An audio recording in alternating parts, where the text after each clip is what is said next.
is this game scary? Do you guys think this game is scary? I think it's No. a horror game. I think it's a game that makes me feel tension and horror at what's going to happen. Yes, there is. It is a dark game, or it can go very dark. And since you had mentioned that it was a horror game, and I was having the same feelings as you, like, is this thing that's supposedly happening even real? There's a certain ending that we can't talk about right now, but it's probably the darkest ending in the game. I went for that one first because I was like, if this is real, let's see how dark and how deep this thing goes. And that's the ending that I went for first. And whew, boy, is it ever dark. Mm-hmm. So to me, like, the game was most effective when you're walking around the town. Okay, it becomes really obvious that there are multiple possible realities at play here. One reality is none of this is real. Okay, and everybody's just having some kind of like mass hallucination, like swamp gas or something. It's making everybody have these weird nightmares.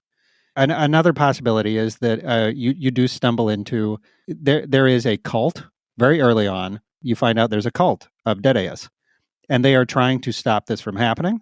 This happens like every 15 years. There's a way to stop it from happening. The thing is, you don't know what the correct way is. And you get multiple options, multiple ways of stopping this from happening. And some of them are extremely brutal. Some of them involve a lot of murder, and stuff that you may not want to do. So you have to make these moral choices. But what got me, the horror of it all, is you don't know which of these is the right course of action. There's one way through the game that is relatively like low violence. You don't really have to do a lot of gruesome stuff. But there are other ways where you kind of like have to increase the violence, and you don't know, like, should I be doing this? Is this the right thing to do? I don't know. Mm-hmm. And to me, the horror came from that sense of not knowing.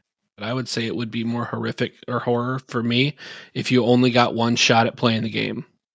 Okay. Do you know what I mean? Like, if the ending you got was the ending you got and you couldn't go back and try again, like if it was a one-shot deal, then it would like be real life. Yeah, like real life. Then it would be very nerve-wracking trying to figure out what to do to get the quote-unquote right ending. But they're all the right ending. It just depends on how you play it, really.